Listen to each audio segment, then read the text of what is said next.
दुर्योधन के मृत्यु के बाद उसकी पत्नी भानुमति का क्या हुआ?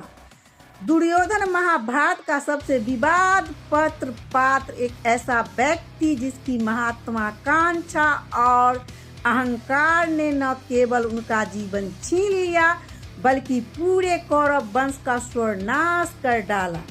लेकिन उसके पीछे जो कहानी छुट गई वो थी उनकी धर्मपत्नी भानुमति की। क्या आपने कभी सोचा है कि दुर्योधन की मृत्यु के बाद उसकी पत्नी भानुमति का क्या हुआ?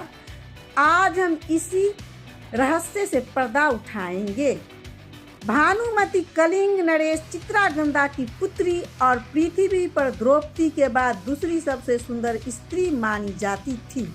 केवल सुंदर नहीं, वह अत्यंत बुद्धिमान, विनम्र और साहसी महिला भी थी। उनके पिता ने उनका स्वयंवर रचा था और भानुमति स्वयं अर्जुन को अपना जीवन साथी बनाना चाहती थी।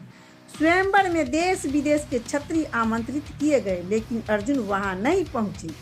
स्वयंवर सभा में भानुमति अपने हाथ में वरमाला लिए एक एक राजा के सामने से गुजरी। जब वह दुर्योधन के सामने आई तो उसने अनदेखा कर आगे निकल गई। यह बात दुर्योधन ने अहंकार को सहन नहीं हुई। उसने बलपूर्वक भानुमति के हाथ से माला लेकर अपने गले में डलवा ली और सभा में खलबली मच गई। जब राजाओं ने विरोध किया तब दुर्योधन ने भानुमति का हाथ पकड़ा और उसे जबरन उठा ले आया। इस कृत्यज्ञ में उसका मित्र कर्ण भी साथ था। हस्तिनापुर में लाकर दुर्योधन ने भानुमति को समझाया कि भीष्म पितामह ने भी अपने भाइयों के लिए अंबिका और अंबालिका का हरण किया था। परिस्थितियों के आगे विवश होकर भानुमति ने दुर्योधन को पति स्वरूप में स्वीकार किया। स्वयं समय के साथ दोनों के 2 संतान हुए, एक पुत्र लक्ष्मण और एक पुत्री लक्ष्मणा। लक्ष्मणा भी अपनी मां की तरह एक साहसी, सुंदर और बुद्धिमान निकली।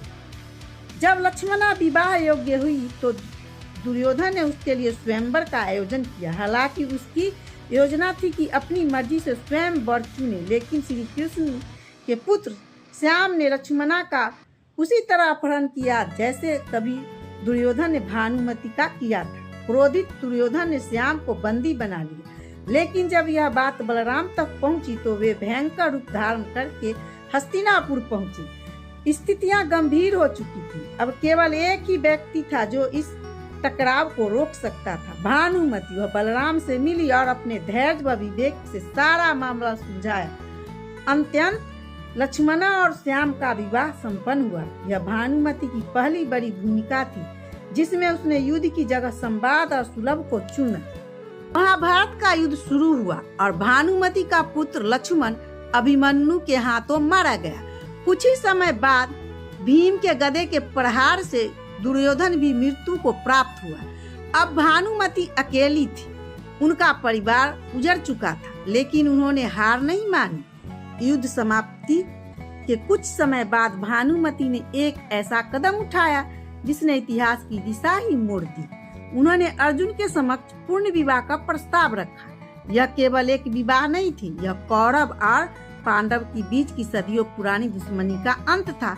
भानुमति जानती थी कि यदि वे अर्जुन से विवाह करेगी तो दोनों कुलों की दरार भर सकती है। अर्जुन ने इस विवाह को स्वीकार किया और भानुमति उनकी 8वीं पत्नी बनी। इस तरह भानुमति ने न केवल अपनी जीवन को एक नई दिशा दी बल्कि 2 युद्ध रत्न वंशों को एक सूत्र में पिरो दिया। तभी तो उनके नाम पर वह प्रसिद्ध कहावत बनी है, कहीं का ईंट कहीं का रोड़ा, भानुमति ने खुनवा जोड़ा।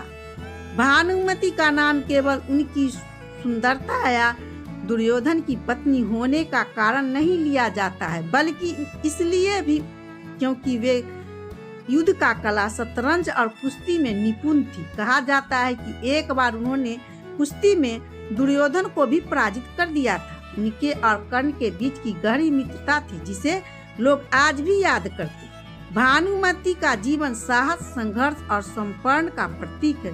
वह एक ऐसी नारी थी जिन्होंने समय की कठोरताओं में भी अपने आत्मबल को कभी नहीं टूटने दिया।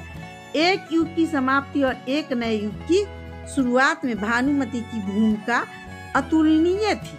तो मित्रों, यह थी कहानी उस भानुमति की जो महाभारत में एक पात्रों में भले ही कम दिखाई दी हो, लेकिन उनके निर्णय ने इतिहास की धारा बदल दी। हेलो दोस्तों, राधे राधे। अगर ये कहानी आपको मेरी अच्छी लगी हो तो आप ये कहानी को ज़्यादा से ज़्यादा शेयर करें, साझा करें दोस्तों के साथ, और लाइक और सब्सक्राइब करें। कमेंट बॉक्स में जय श्री कृष्णा लिखना ना भूलें।